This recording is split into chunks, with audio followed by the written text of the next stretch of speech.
Merci d'être avec nous sur ce plateau, Joseph Bangiaka, bienvenue. Merci pour votre aimable invitation. Je l'ai annoncé, vous êtes cadre de la majorité présidentielle, mais également président de votre propre parti politique, les Nouveaux Républicains. Pour la justice. Pour la justice, énergie. Vous avez suivi avec nous cet extrait du chef de l'État. Il a fixé l'opinion. Il y aura bel et bien un dialogue politique national inclusif. Que pensez-vous? La date officielle n'ayant pas encore été fixée, mais le chef de l'État a mis en place un comité préparatoire.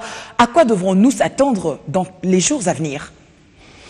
Je vous remercie. Vous savez, si je veux faire du populisme, si je veux chercher une popularité à vil prix, je dirais, comme le disent certains, non au dialogue, touche pas à ma constitution, tout va bien, on n'a pas besoin de dialogue, allons aux élections comme cela.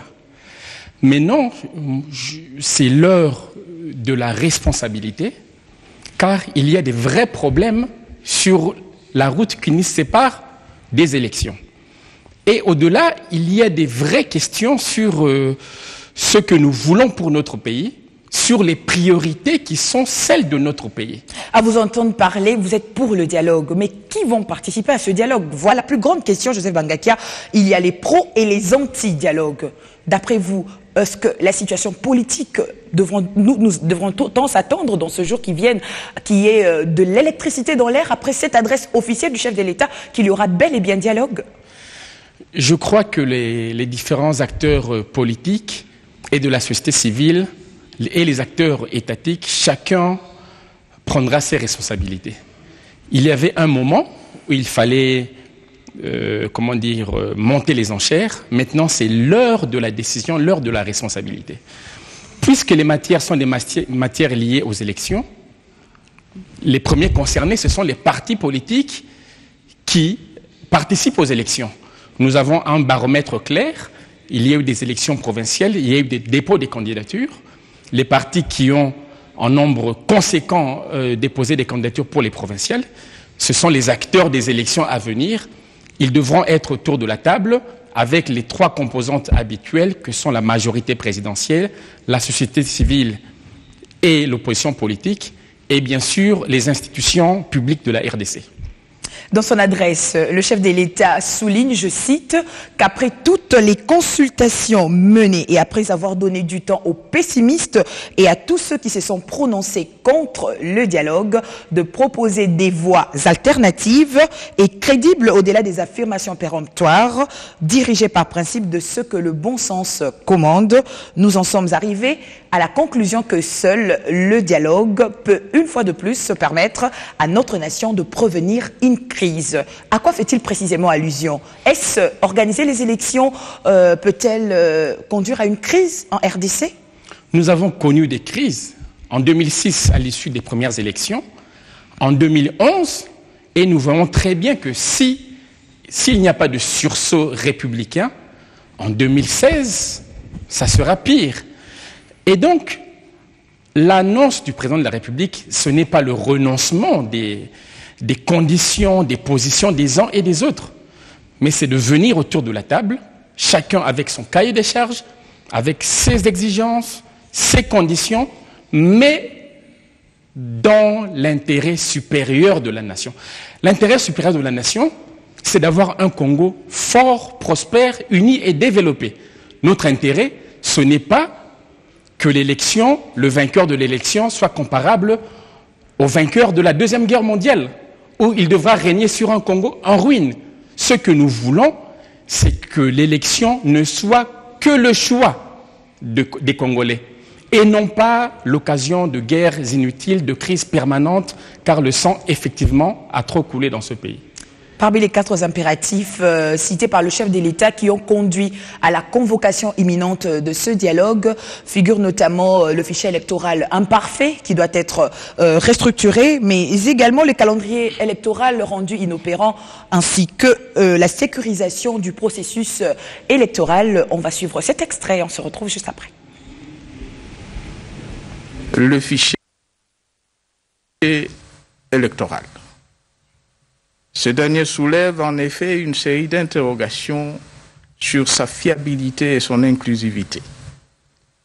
Autant rien n'est garanti à ce jour que tous les Congolais en âge de voter sont inscrits sur les listes électorales, comme en témoigne notamment la problématique de nouveaux majeurs, de Congolais de l'étranger, de déplacés ou réfugiés, retournés dans leur milieu de résidence.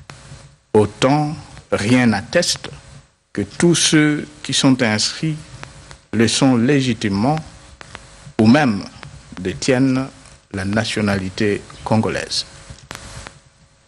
La levée consensuelle de certaines options à ce sujet s'impose. Aller aux élections en se basant sur un fichier imparfait, avec pour conséquence des contestations prévisibles qui en résulteront, ou régler ces imperfections en amont de tout processus et réduire au maximum en conséquence le risque redouté. 2. Quant au calendrier électoral, il en existe un, certes voulu global, incluant l'organisation des élections à tous les niveaux. Seulement, il est rendu non opérationnel à ce jour suite aux multiples voix discordantes au sein de la classe politique. Les divergences à ce propos n'ont jamais été réglées également, au point que les premiers scrutins prévus en octobre dernier n'ont pu avoir lieu. 3. S'agissant de la sécurisation du processus électoral, il est de notoriété publique que les élections de 2006, tout comme celles de 2011, ont été émaillées de beaucoup de violences dans quelques circonscriptions électorales. Pour preuve, en 2006, la plus haute juridiction du pays, la Cour suprême de justice, avait été incendiée. À la suite, toujours du même scrutin, en 2007, une guerre a éclaté en pleine ville de Kinshasa, faisant plusieurs morts du fait de la non-acceptation des résultats électoraux. La même situation, ou presque, s'est reproduite en 2011, où des violences ont encore éclaté à Kinshasa et dans quelques villes et localités du pays, avant, pendant et après les scrutins, du fait des altercations entre militants des partis politiques rivaux. Au-delà donc de la sécurisation physique et matérielle des candidats et des électeurs, le problème qui se pose à ce niveau est celui du rôle que devait jouer la classe politique et chacun de nous. Joseph Bangakia, vous avez suivi avec moi cet extrait.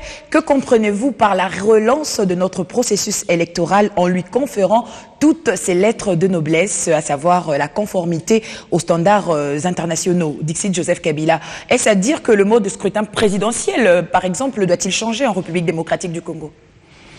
C'est une piste intéressante. Le président de la République a réfléchi à haute voix.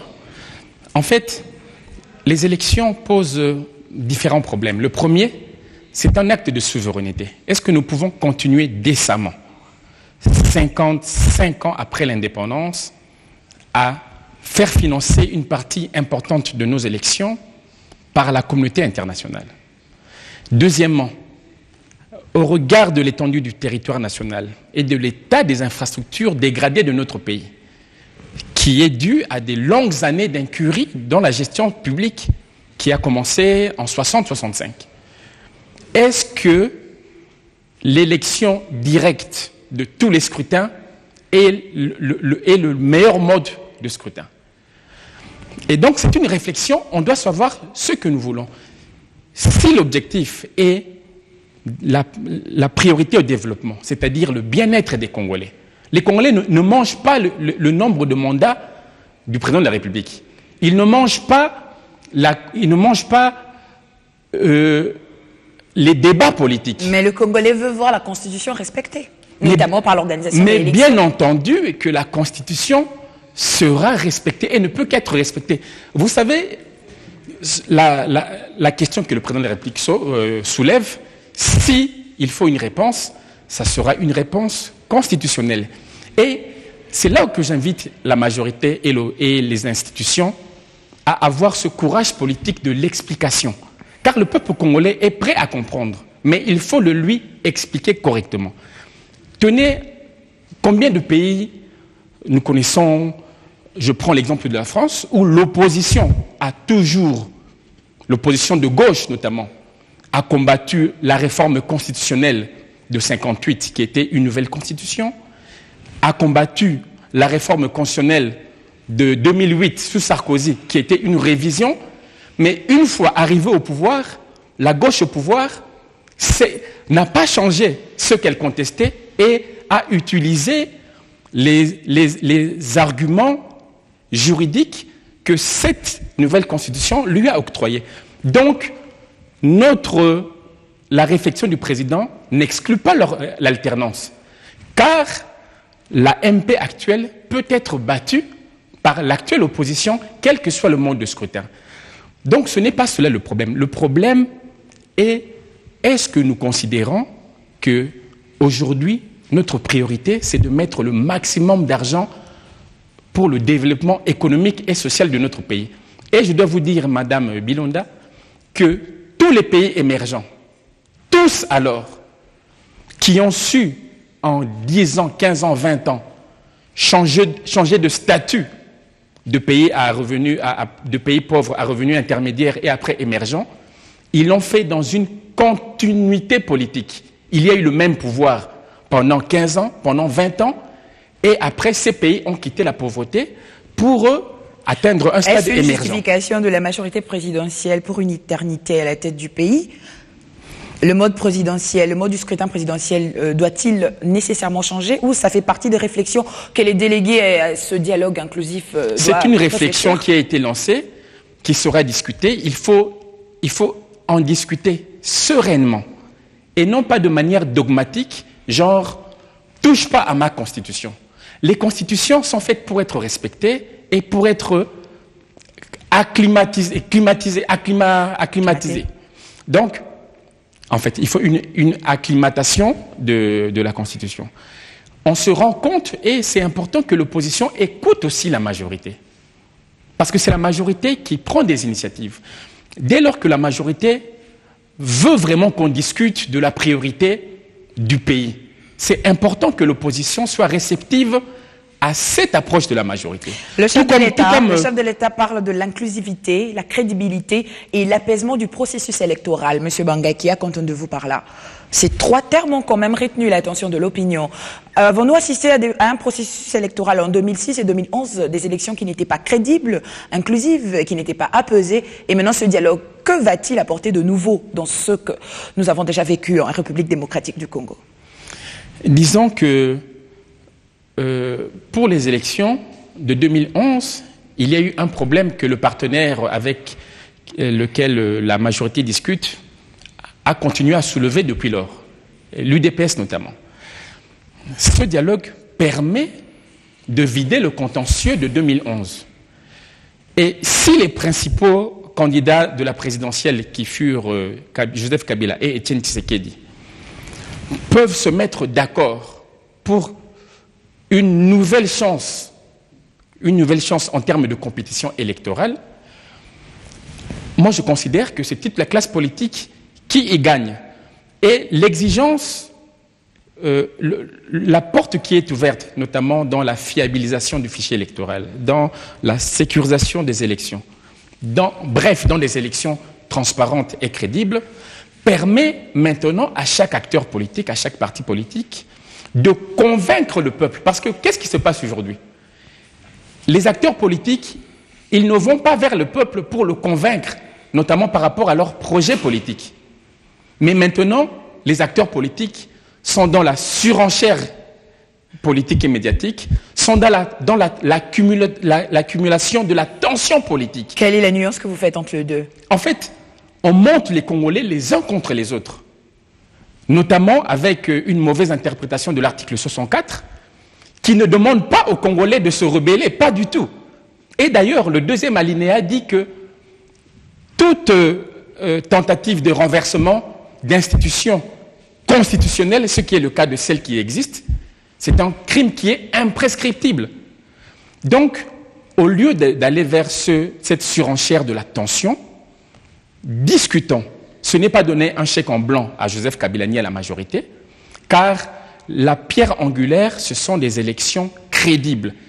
Et maintenant, que la politique reprenne ses lettres de noblesse, c'est-à-dire que le meilleur projet soit celui que le Congolais va accepter et que la personne qui porterait ce projet dirige le pays. Je reviens à vous, Monsieur Bangakia. On en vient au financement des dites élections. Ceci impose une réflexion profonde. Selon le président de la République, la CENI a besoin de 1,2 milliard de dollars américains pour financer le processus électoral, alors que le gouvernement a octroyé un budget de 500 millions de dollars américains que la capacité de mobilisation de recettes ne permet pas. Que dit le chef de l'État sur l'apport de partenaires internationaux à ce sujet? Suivez. Le financement du processus électoral nous impose une réflexion profonde. En effet, à ce jour, la CENI a communiqué à toutes les parties prenantes au processus électoral un budget équivalent en francs congolais à 1,2 milliard de dollars américains pour financer l'ensemble du processus électoral. Pour l'année 2016, le gouvernement a prévu dans le projet de loi de finances une enveloppe équivalente à 500 millions de dollars, soit moins de la moitié du budget précité, et avec pour contrainte de débloquer plusieurs dizaines de millions de dollars par mois, ce que la capacité de mobilisation actuelle des recettes ne permettent pas. Comment résoudre un tel dilemme? Ne peut-on pas engager dès à présent une réflexion sur un système électoral avec des modalités de vote peu coûteuses, comme c'est le cas dans d'autres pays? Comment allier deux impératifs majeurs, à savoir la démocratie et le développement, et éviter que le processus électoral ne soit en conflit ouvert avec nos efforts de développement? Le rôle de partenaires extérieurs dans le processus électoral mérite d'être examiné et clarifié. Comment rendre en effet la contribution des partenaires compatible avec le respect de nos lois et de notre souveraineté, partant de l'idée que les élections sont d'abord une question de politique interne et donc une affaire de souveraineté, à l'instar de ce qui se passe dans tous les pays du monde. Comment éviter que l'apport extérieur attendu n'ouvre grandement la porte à un droit d'ingérence ou d'interférence dans nos affaires intérieures? Question de souveraineté nationale. Quand les partenaires extérieurs mettent la main à la poche dans l'organisation des élections, c'est souvent sujet à des controverses. Après la proclamation des résultats, M. Bangakia, comment avez-vous accueilli ces propos du chef de l'État? C'est du réalisme politique. Vous voyez, les partenaires, certains veulent nous accompagner. Mais il ne vous échappe pas que les partenaires occidentaux, aujourd'hui, sont confrontés à d'énormes problèmes, notamment la lutte contre le terrorisme et bien d'autres problèmes qui leur sont propres. Et donc, il faut que nous cherchions des solutions qui ne sont plus de leur ressort, car on ne peut pas s'appuyer sur le voisin, on ne sait pas ce qui se passe chez lui. Donc là, nous rentrons dans la réalité politique. Et je suis heureux de constater que pour la CENI, nous avons désormais un président dont les compétences techniques ont fait consensus. Les questions électorales doivent quitter le domaine de la polémique. de la politique politicienne pour revenir sur des questions techniques et de réalités, des réalités pratiques. Et la proposition du président de la République, ce sont des propositions de pragmatisme. Nous voulons continuer dans l'idéologie, dans le dogmatisme, ou bien nous remettons nos pieds sur terre et nous voyons les vrais problèmes. Monsieur Bangakia, nous sommes arrivés à la fin de cet entretien avec vous. En 2 mots, qu'avez-vous retenu de ce discours de plus d'une dizaine de minutes que le chef de l'État a prononcé sur la tenue du dialogue en République démocratique du Congo? J'ai salué son esprit d'ouverture. C'est le comité préparatoire qui va faire en vérité les vraies propositions. Tout le monde y sera, majorité, société civile, opposition, donc il ne s'impose pas. Je salue particulièrement les mesures de grâce qui vont être incessamment signées envers certains acteurs politiques qui sont en prison. Et j'ai une pensée pour un ami, nous n'avons pas la même opinion politique, mais c'est un ami, Jean-Luc Aviro. Et surtout, j'ai senti le président de la République égal à lui-même, c'est-à-dire un homme de dialogue et de paix. Nous vous retrouverons certainement, certainement pendant les travaux de ce dialogue national. Merci Joseph Bangakia pour cet échange. Je rappelle que vous êtes président de Nouveau Républicains pour la Justice, énergie en sigle, et cadre de la majorité présidentielle. Vous étiez donc l'invité de ce journal.